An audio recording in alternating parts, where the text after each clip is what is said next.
Welcome back, adventurer. I hope your sleep was mighty fine. Before you go off slaying some goblins, why don't you let our bard here serenade you? They won't shut up about how to make a character in D&D. Maybe they'll stop if you take a listen. Hi, and welcome back to the Ravens Caw. Today we'll be talking about how to make and flesh out a character and the steps I use to make this process more simple.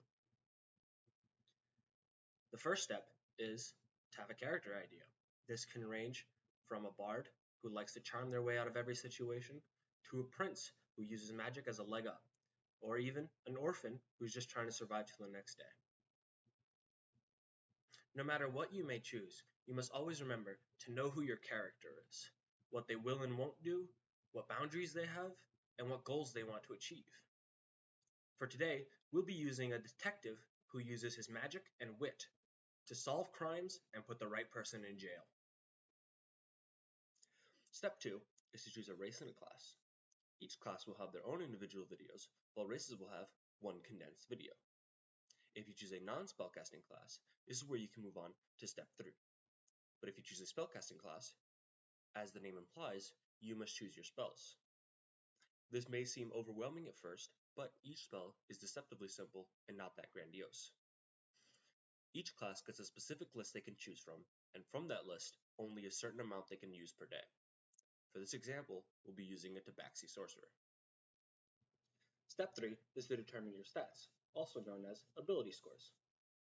These 6 numbers can range from 1 being the worst to 20 being the best. To determine the ability score modifiers, or the number you add to your dice rolls, use the equation your number minus 10 all divided by 2, and drop the decimal if there is one. There are 3 main methods to generate your stats.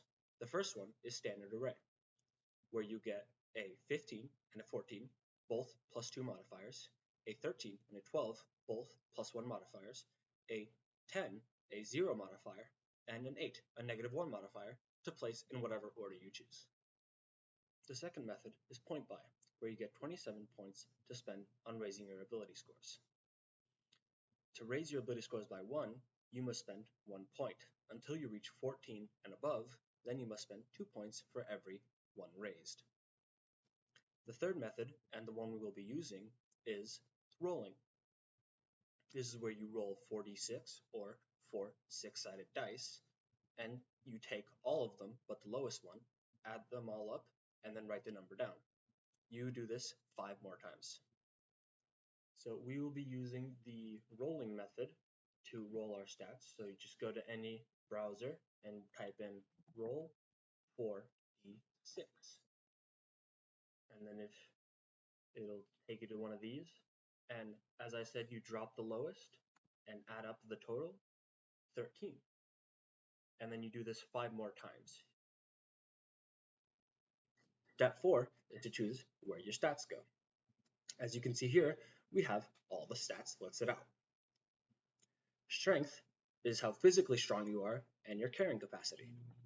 Dexterity is how nimble you are and how hard you are to hit. Constitution is how hardy you are and your general HP. Intelligence is your book smarts and how much intellect you have. Wisdom is your self-awareness and your ability to see your surroundings. Charisma is your social standing and how well you do in social situations. As you can see, I have placed my stats, and I am done. Step 5 is to choose your background. These are pretty self-explanatory, as a noble's background would be noble, a criminal's background would be criminal, and so on. But we will be doing something a little different, as I will be choosing the criminal/spy background, as I believe that detectives are somewhat like spies. Our sixth and final step is to choose either starting equipment or starting gold. Your starting equipment relates to your class and background. Your starting gold relates to your class, and if you choose starting gold, you can spend that gold buying equipment and items that you would normally not have access to. And that's how I make a character. Thank you for watching. If you enjoyed this video, leave it a like and subscribe. And if you didn't, Tell me why in the comments. I'll see you next time, adventurer, and may the dice gods forever be in your favor. Well, he immediately went to bother someone else about it. But as long as it ain't me, I'm happy. Good luck out there, adventurer. And remember, a dead you don't make no money.